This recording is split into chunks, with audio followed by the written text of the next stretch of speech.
What's up, guys? Welcome to the OSG Fitness YouTube channel. Today I'm covering Kal Szkalak, an absolute legend in old school bodybuilding. Many people don't know about some of the best genetics. He rivaled Arnold, beat Mike Mentzer, an absolute incredible bodybuilder, screwed over by the IFBB. Let's take a look into it. Kal Szkalak was a Hungarian bodybuilder, about 5'10". His stage weight fluctuated from 205 to 215. And looking at this picture, we can see that his arms and his chest really stand out. And obviously that's a key to a golden era classic-esque physique. And, especially his biceps, such incredible muscles. So before we get into everything about him, I feel like the most important part is his genetic potential. So we're looking at his physique, facing the front. Quads could be bigger with more detail, however, the midsection is incredible. The chest is insane. The proportion and balance is there. He looks huge and he looks strong. He had very low insertions. The backside's always super important.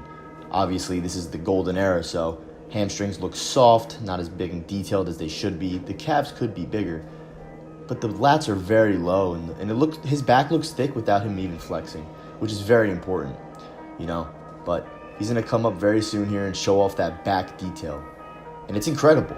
Look at that detail and separation and just density in the back. All of the muscles are there. He was known for being very upper body heavy, but he could always fix that issue and have a near perfect physique.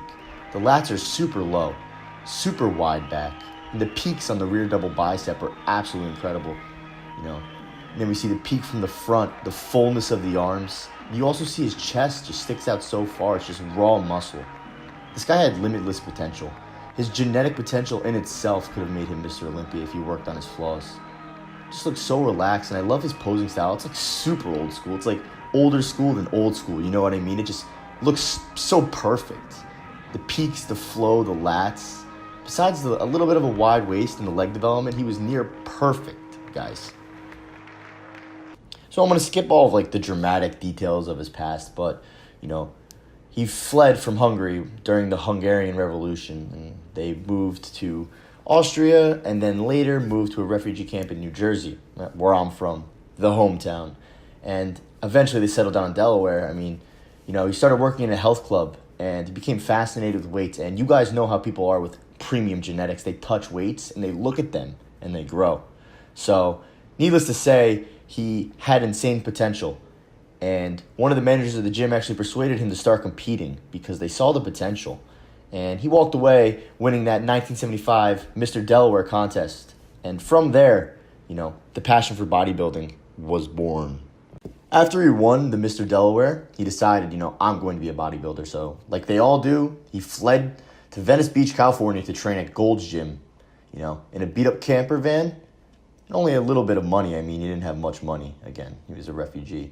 And when he arrived at Gold's Gym, he was known for his cocky, confident attitude. This guy was the shit, man. And I'm not even kidding. He is the shit. So when you are, you can be cocky. It doesn't matter. Like Arnold, Lou Ferrigno, ton of these big names in Gold's Gym, he stood out. And they recognized him because he was known to be able to bench over 400 pounds for an insane amount of reps. He was just strong.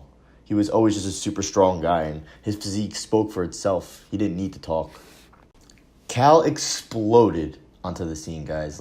He blew up fast because of his remarkable genetics and his muscularity. In 1976, he won the Mr. America contest, and there was a lot of pressure.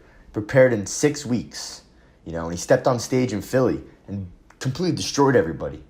With his huge frame. And, they did best arms, chest, back of the show. And who do you think won that? Of course, Kal did.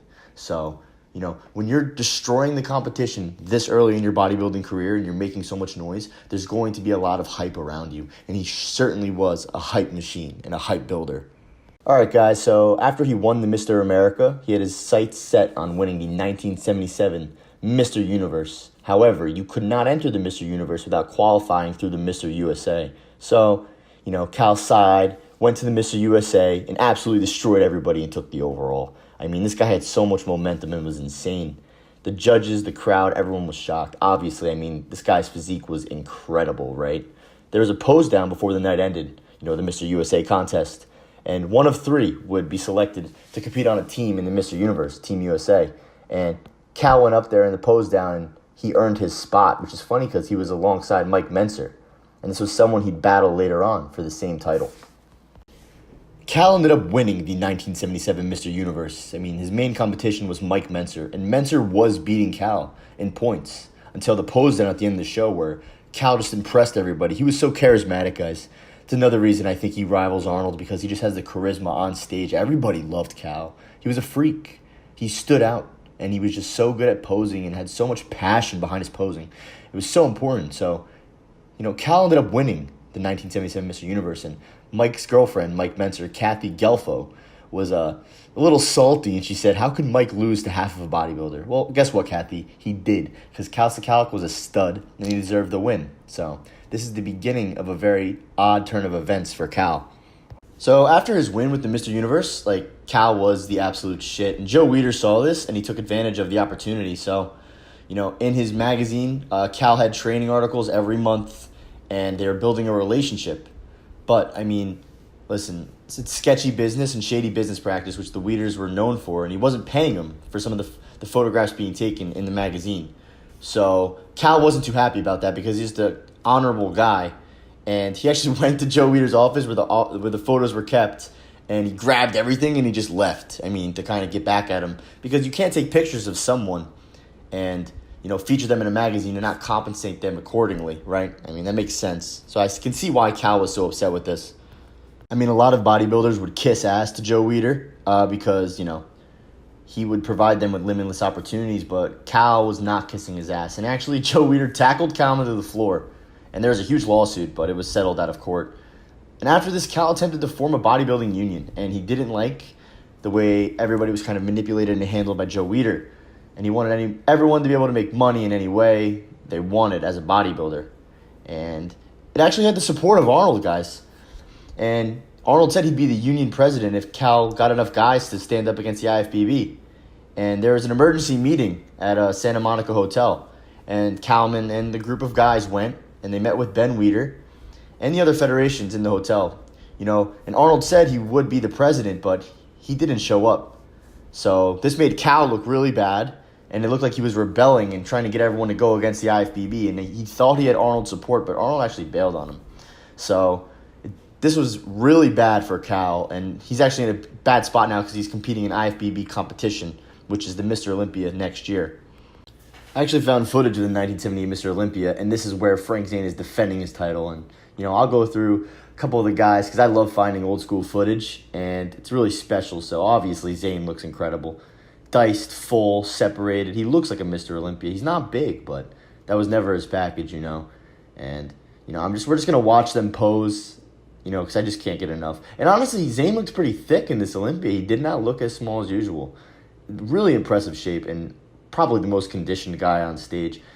He was also known for his presentation and his posing. So, maybe Kal wouldn't have won the 1978 Mr. Olympia because look at this package Zane is bringing. It's near flawless. But nonetheless, when you guys see Kal's shape, it's absolutely ridiculous. And I think he would have won the over 200-pound class. The competition wasn't too steep. But the spotlight's on Zane right now. This footage really can't be found anywhere, so I want you guys to enjoy it on only the Old School Glory Fitness channel. You know what I mean? Because that's really, I'm a giver, so I figured I'd give back to you guys. That's how I roll. And Zane's finishing up here, so we're going to go to Robbie Robinson right after this. And Robbie is always incredible. And he's actually like a bigger version of Zane. He's always diced to the socks. Look at that pose, man. That's insane. And he looks so full.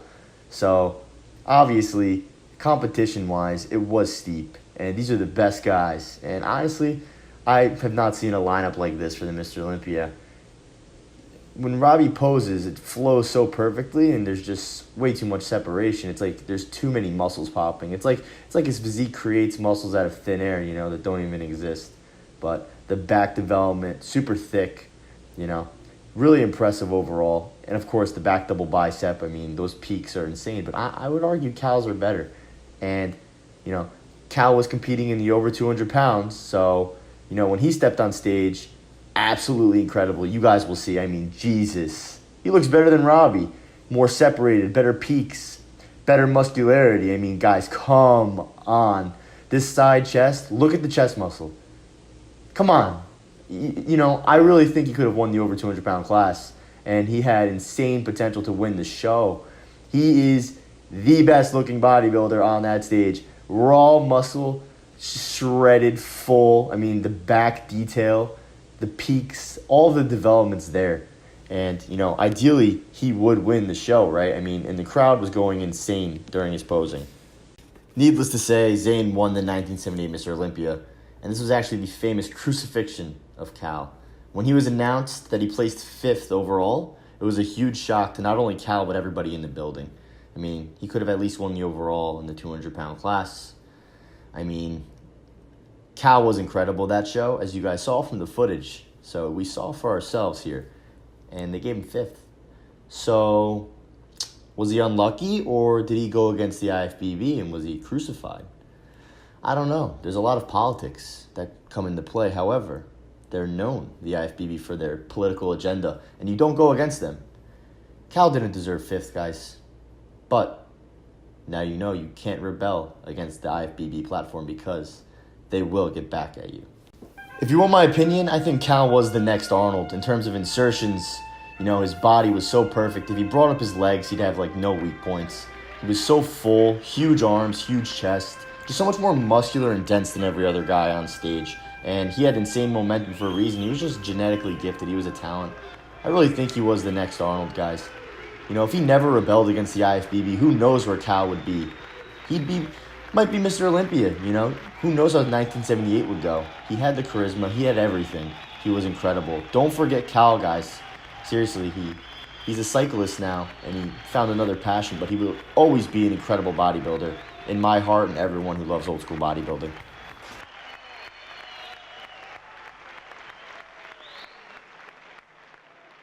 Thank you guys so much for watching. Remember to like, comment, subscribe. OldSchoolGlory.com for the best old school bodybuilding apparel, training plans, and of course our famous Build a Classic Physique ebook.